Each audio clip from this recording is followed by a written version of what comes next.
Students welcome to PhD jobs and admission. This is Gauri. So इस video में मैं आप सभी को रिसर्च मेथोडोलॉजी सब्जेक्ट सिखा रही हूँ, जो आपको तेजपुर यूनिवर्सिटी में जो TUEE एग्ज़ाम होने वाली है उसमें आपको इस सब्जेक्ट के ऊपर क्वेश्चंस पूछे जाएंगे।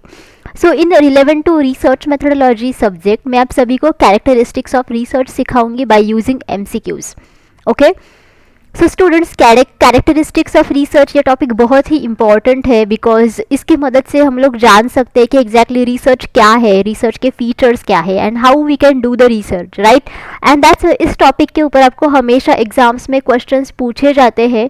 So keep watching this video, but still if you have any doubts आप मुझे एंड में पूछ सकते हो अगर आपके कोई डाउट्स क्लियर नहीं हुए हैं तो। Okay, so students, before starting this session मैं आप सभी को बताना चाहती हूँ कि ग्लोबल ऑनलाइन टीम आप सभी को रिसर्च मेथोडोलॉजी सब्जेक्ट के ऊपर कंप्लीट कोर्स प्रोवाइड करती है, जिस कोर्स की मदद से आप सभी लोग TUEE 2023 एग्ज़ाम को आसानी से क्वालिफाई कर सकते हो। बिकॉज इस एग्ज़ाम में आपको रिसर्च मेथोडोलॉजी के ऊपर काफ़ी MCQs पूछे जाते हैं, एंड दैट्स वाई अगर आप इस कोर्स की मदद से रिसर्च मेथोडोलॉजी सब्जेक्ट के ऊपर अच्छे से पढ़ाई करोगे देन ऑब्वियसली आप सभी लोग TUEE एग्ज़ाम को भी क्वालिफाई कर सकते हो। Okay, so in this course हम आप सभी को full syllabus video lectures provide करते हैं, जिसमें थियरीज एंड MCQs दोनों भी है। हम आपको full syllabus notes and mock test भी प्रोवाइड करते हैं। हम आपको 1500 से ज़्यादा MCQs रिवीजन PDF प्रोवाइड करते हैं, एंड ये जो सारा स्टडी मटेरियल है ये हम आपको हिंदी एंड इंग्लिश ये दोनों ही लैंग्वेजेस में प्रोवाइड करते हैं। सो स्टूडेंट्स, बेसिकली हमारे पास ऐसे 10 मॉक टेस्ट है and each mock test contains 40 MCQs, and that's overall आपके इसमें 400 MCQs कवर हो जाते हैं। इस रिवीजन PDF की मदद से आप सभी लोग सारे टॉपिक्स एक ही PDF में रिवाइज कर सकते हो, एंड दैट्स वाई गारंटीड आपको 80% MCQs इसी PDF से मिलते हैं out of 100% MCQs in research methodology section of TUEE exam. Okay, so students, अगर आप कोर्स को परचेस करना चाहते हो देन ईदर आप ग्लोबल ऑनलाइन ऐप डाउनलोड कीजिए, जिसके लिए मैंने लिंक इस वीडियो के डिस्क्रिप्शन बॉक्स में आप सभी के साथ शेयर की है, या फिर आप इनमें से किसी भी नंबर्स पर जाकर व्हाट्सएप थ्रू मुझे कांटेक्ट कर सकते हो। एंड कोर्स फीस बहुत ही कम है, which is only 699 rupees. So इन कम फीस में ग्लोबल ऑनलाइन टीम आप सभी को step by step guidance provide करती है at each and every stage of your PhD admission at Tezpur university, and as well global online team आप सभी को 100% पासिंग गारंटी प्रोवाइड करती है कि आप गारंटीड TUEE एग्जामिनेशन को क्वालिफाई कर सको। Okay, so now let us start with this session. Now the question 1 is the main characteristic of scientific research is. Now scientific research का main characteristic क्या है? So whether it is empirical, whether it is theoretical, whether it is experimental or whether it is all of the above. So students, scientific research basically scientific methods को follow करता है, and scientific methods में काफ़ी सारे systematic stages होते हैं, वो हम लोग आगे के वीडियोस में देखेंगे क्या है वो। एंड इन सारे स्टेजेस में हम लोग एम्पिरिकल मेथड्स को ज़्यादा फोकस करते हैं, हम थियोरेटिकल मेथड्स को भी फोकस करते हैं, हम लोग एक्सपेरिमेंटल मेथड्स को भी फोकस करते हैं, एंड दैट्स वाई ये सभी साइंटिफिक रिसर्च के मेन कैरेक्टरिस्टिक है। एम्पिरिकल का मतलब होता है कि प्रॉपर ऑब्जर्वेशन के ऊपर हम लोग हाइपोथेसिस को बना के उसको टेस्ट करते हैं by using different statistical techniques. So empirical का मतलब होता है कि observation with proper evidence and results with proper evidence. Theoretical का मतलब होता है कि आप सभी लोग थियोरी के आधार पर भी ऑब्जर्वेशंस बना के हाइपोथेसिस को टेस्ट कर सकते हो। Okay, so based upon the theory you can make up the concepts, and उन concepts को आप hypothesis के आधार से टेस्ट कर सकते हो। So this is nothing but theoretical. and experimental का मतलब होता है कि आप experiments करके results बना सकते हो। You will get at the end the results of your whole research process by doing lots of experiments. Okay, and that's why ये तीनों भी साइंटिफिक रिसर्च के मेन कैरेक्टरिस्टिक है। सो इस क्वेश्चन का सही आंसर है 4, that is all of the above. Next, which of the following phrases is not relevant to describe the meaning of research as a process. So इनमें से कौन सी phrase ऐसी है जो हमें research ये एक process है, ओके, ये चीज़ डिस्क्राइब नहीं करती है, whether it is systematic activity, objective observation, trial and error, problem solving. So students, अगर आप सिस्टमैटिक एक्टिविटी इस फ्रेज को देखोगे then you will understand that ये एक एक्टिविटी है एंड इसमें हम लोग बहुत ही सिस्टमैटिक प्रोसीजर्स से जा रहे हैं. सो इसका मतलब ये है कि this is a proper process. Through this process we are doing the research. Trial and error में we are doing lots of trials and errors so that हम लोग रिसर्च करें and based upon these trials and errors हमें results मिलते हैं. So again this is a process through which हम लोग research कर रहे हैं. And the last one is problem solving. So again problem solving ये एक प्रोसीजर है जिसमें हम लोग रिसर्च प्रॉब्लम को सॉल्व करते हैं bye using the systematic way. And that's why the correct answer will be objective observation, because objective observation is not any kind of a procedure and इसमें कोई भी स्टेप्स नहीं है. This is only the method of data collection and that's why your correct answer should be 2. The essential qualities of a researcher are. Now researcher के essential qualities क्या है? First one is spirit for free inquiry, reliance on observation and evidence, systematization or theorizing of knowledge, all of the above. So ये सब researcher के essential qualities है because researcher के पास एक spirit होना चाहिए for doing the free inquiry. Then researcher ये हमेशा ऑब्जर्वेशन एंड एविडेंस के आधार पर ही उसका रिसर्च करता हुआ होना चाहिए, because based upon the observation and evidence only research होता है, because research follow the scientific pathway. And सिस्टमेटाइजेशन और थियोराइजिंग ऑफ नॉलेज, यानी कि जो नॉलेज उसको रिसर्च से मिला है सो उस नॉलेज के आधार पर उसको थियोरी फॉर्मुलेट करनी होनी चाहिए. Okay, and that's why all of these options are essential qualities of a researcher, and that's why the correct answer should be 4, that is all of the above. Which of the following are the characteristics of a seminar? Now seminar के characteristics क्या है? So it is a form of academic instruction. It involves questioning, discussion and debates. It involves large groups of individuals. It needs involvement of skilled persons. Now seminar ये बहुत ही कम लोगों के बीच में होता है एंड इसमें वही लोग होते हैं जो उस पर्टिकुलर टॉपिक के बारे में जानते हैं. They have a proper knowledge, they have the proper skills and that's Y वो उस सेमिनार में होते हैं. एंड सेमिनार में एक ही पर्सन सेमिनार का प्रेजेंटेशन मतलब टॉपिक प्रेजेंट करता है एंड आफ्टर दैट बाकी के लोग उस टॉपिक को सुनते हैं, आई मीन टू से प्रेजेंटेशन को सुनते हैं एंड आफ्टर दैट वो क्वेश्चंस पूछते हैं एंड वहाँ पे डिबेट्स भी होते हैं, प्रॉपर डिस्कशन होता है. एंड दैट्स वाई सेमिनार ये एक एकेडमिक इंस्ट्रक्शन का फॉर्म है, बिकॉज बहुत ही मास्टर्स डिग्रीज में सेमिनार जो है ये यूज़ किया जाता है for the grading system and students को सेमिनार्स देने पड़ते हैं फॉर डिफरेंट रिसर्च आर्टिकल्स, ताकि दे कैन अंडरस्टैंड एग्जैक्टली कि रिसर्च आर्टिकल्स होते कैसे हैं and they will be able to present the research articles in front of some people. And that's why academic instruction ये एक ये एक ऐसा तरीका है जिसमें सेमिनार यूज़ किए जाते हैं एंड दैट्स वाई सेमिनार ये एक एकेडमिक इंस्ट्रक्शन का फॉर्म है. It involves questioning. क्वेश्चनिंग का मतलब है कि जो पार्टिसिपेंट्स होते हैं सेमिनार में, मतलब जो बेसिकली लोग होते हैं वो क्वेश्चंस पूछते हैं प्रेजेंटर को कि ये क्यों है, वो क्यों है, लाइक दैट. उसमें काफ़ी सारे डिस्कशंस भी होते हैं, डिबेट्स होते हैं. कई लोगों को लगता है कि this topic is not reliable, कई लोगों को लगता है कि this is reliable and that's why it needs involvement of only skilled persons. मतलब जिन लोगों को सेमिनार के टॉपिक के बारे में जानकारी है वही लोग उसमें इन्वॉल्व होते हैं. ऐसा नहीं है कि बहुत ज़्यादा ग्रुप्स ऑफ इंडिविजुअल्स है जिनको इसमें कुछ जानकारी ही नहीं है बट स्टिल वो सेमिनार अटेंड कर रहे. It's not like that. उसमें वही लोग होते हैं जो एक्चुअली उस चीज़ के बारे में स्किल्ड होते हैं and that's why your correct answer should be 4, that is A, B and D, because ये 3 सिर्फ सेमिनार के कैरेक्टरिस्टिक्स है and it involves large groups of individuals. ये कोई सेमिनार का कैरेक्टरिस्टिक नहीं है बिकॉज उसमें लार्ज ग्रुप्स ऑफ इंडिविजुअल्स शामिल नहीं होते हैं. Next, characteristics of good measurement are. Now good measurement के कैरेक्टरिस्टिक्स क्या है? whether it is reliability, whether it is accuracy, whether it is objectivity, whether it is validity, whether it is practicability. So students, good measurement का मतलब ये होता है कि जिस चीज़ को अगर कोई इंस्ट्रूमेंट मेजर करना चाहता है, then it should have a proper stability, accuracy and प्रैक्टिकेबिलिटी.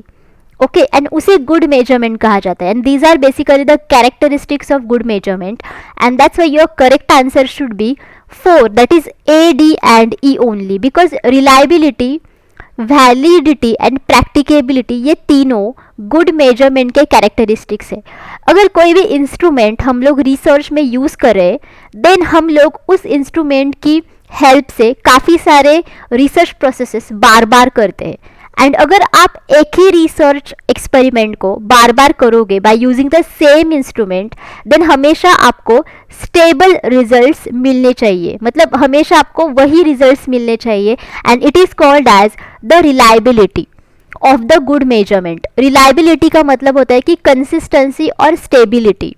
मतलब अगर आप कोई भी रिसर्च किसी भी इंस्ट्रूमेंट की मदद से बार बार कर रहे हो, देन बार बार आपको वही रिजल्ट्स मिलते हैं स्टेबली, उसे रिलायबिलिटी कहा जाता है. वैलिडिटी का मतलब होता है कि एक्यूरेसी. एक्यूरेसी का मतलब है कि अगर कोई भी इंस्ट्रूमेंट किसी चीज़ को मेजर कर रहा है, ओके, देन उसका जो मेजरमेंट का एक्यूरेसी है, this is nothing but the validity. मतलब how accurately it is measuring whatever it wants to measure. and practicability का मतलब है कि व्यावहारिकता. मतलब उस इंस्ट्रूमेंट के पास कितनी व्यावहारिकता है, मतलब based upon the practical situations how it is performing. okay, and that's why ये तीनों भी good measurement के characteristics है. now next is which of the following is a measure of consistency. Now इनमें से कौन सा कंसिस्टेंसी का मेजरमेंट है? कंसिस्टेंसी यानी कि स्टेबिलिटी. ओके, मतलब स्टेबिलिटी का मेजरमेंट है. Whether it is validity, whether it is objectivity, whether it is reliability और क्रेडिबिलिटी. सो जैसे ही मैंने आपको पिछले क्वेश्चन में बताया था कि कंसिस्टेंसी का जो मेजरमेंट है वो है रिलायबिलिटी. उसे रिसर्च मेथोडोलॉजी में रिलायबिलिटी कहा जाता है. रिलायबिलिटी इज़ नथिंग बट कि आपको एक ही रिसर्च प्रोसेस अगर आप बेसिकली डिफरेंट सिचुएशंस में करते हो, देन बार बार आपको अगर स्टेबल रिजल्ट्स मिल रहे हैं in any situation by using same research process, then उसे उसकी रिलायबिलिटी कहा जाता है, यानी कि कंसिस्टेंसी और stability. And that's Y consistency का जो मेजरमेंट है वो है रिलायबिलिटी. वो आपको रिलायबिलिटी से ही मिलेगा. वैलिडिटी का मतलब होता है कि accuracy.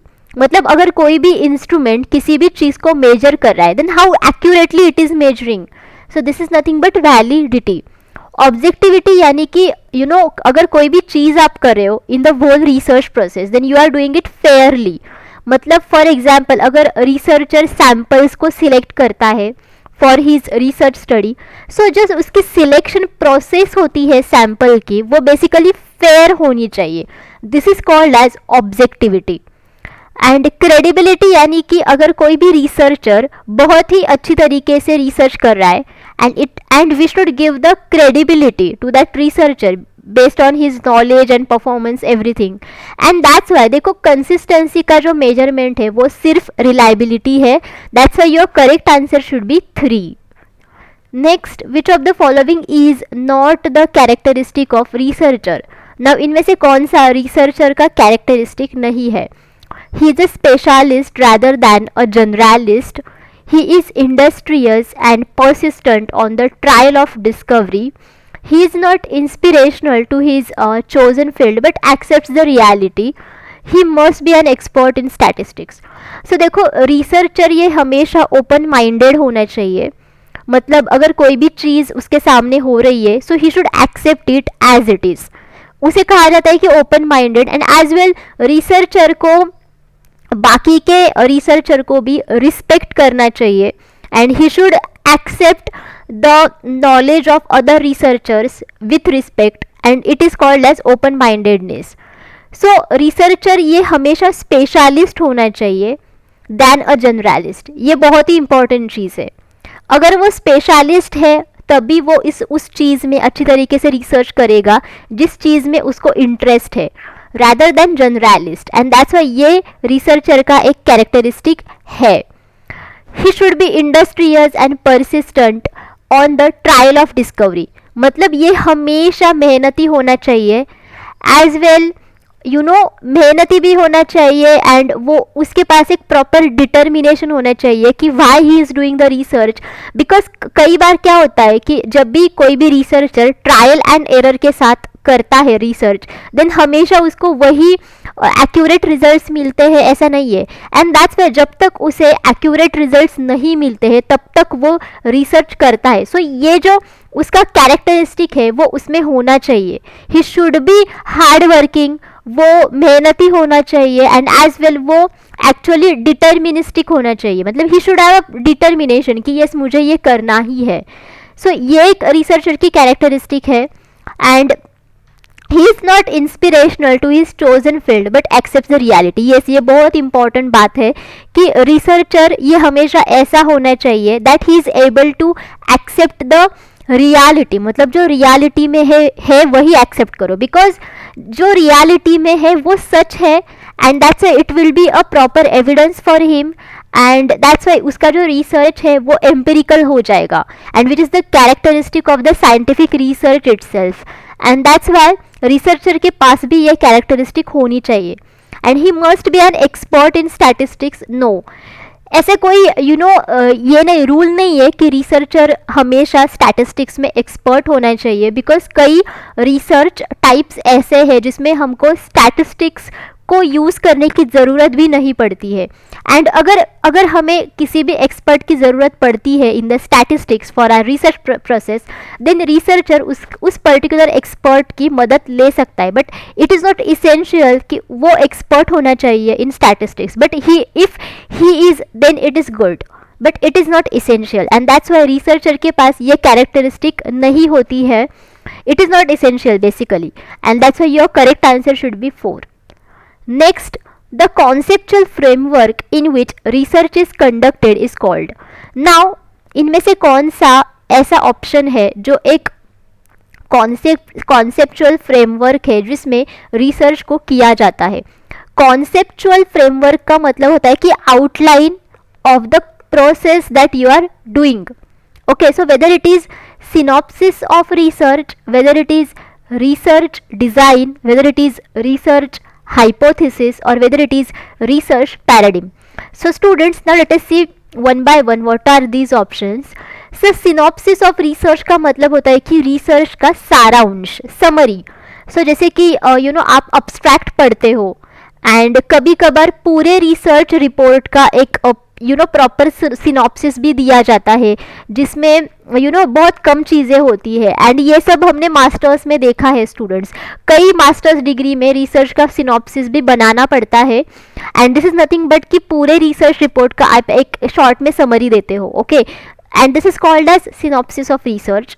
Then research design is basically the conceptual framework in which research is conducted. मतलब रिसर्च डिज़ाइन ये एक प्रॉपर आउटलाइन है जो आप सबसे पहले करते हो जब भी आपको रिसर्च प्रोसीजर को शुरुआत करनी है, एंड रिसर्च डिज़ाइन में आप आउटलाइन बनाते हो कि आपको किस प्रकार के data collection methods and data analysis methods को यूज़ करना है in your research process, and आप कहाँ पे किस जगह पे आप क्या यूज़ करोगे, मतलब कौन से मेथड को आप यूज़ करोगे. So this is called as research design, and that's your correct answer should be 2, that is research design which is the conceptual framework in which research is conducted.